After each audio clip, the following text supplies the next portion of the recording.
Prejdeme na inú tému. Útulky sa nafúknuť nedajú, no vyhodených a nechcených zvierat pribúda.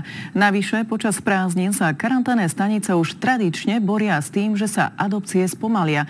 Ľudia si totiž užívajú dovolenky a nemajú na zvieratá čas.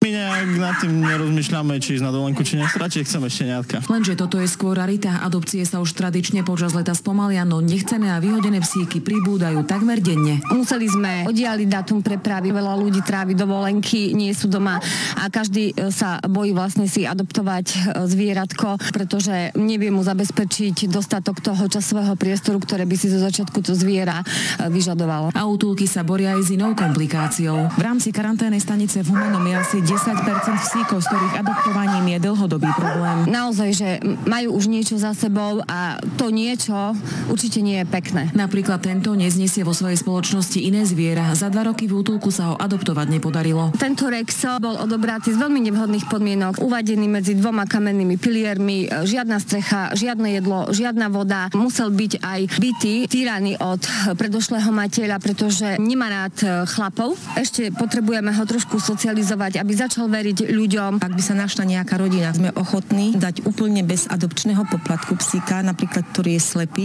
alebo ktorý je tu už veľmi dlho, skrátka na dožitie, aj poskytnúť veterinárnu starostlivosť a krmívko. Lebo je nám ľúto, že tí psíci sú tu stále vlastne od začiatku útulku. Toto je Alan, má asi 13 rokov. Problém s jeho adoptovaním je z dôvodu, že vôbec nevidí. Častokrát iba ten psíček proste nemal šťastie na to, aby tí správni ľudia si pre ňo prišli. Psíček, ktorý je dlhodobo v útulku, myslím si, že o to viac by sa potešil, keby mu niekto dal naozaj ten úprimný, láskavý domov. Z Humenného Jana Verasová, televízia Joj.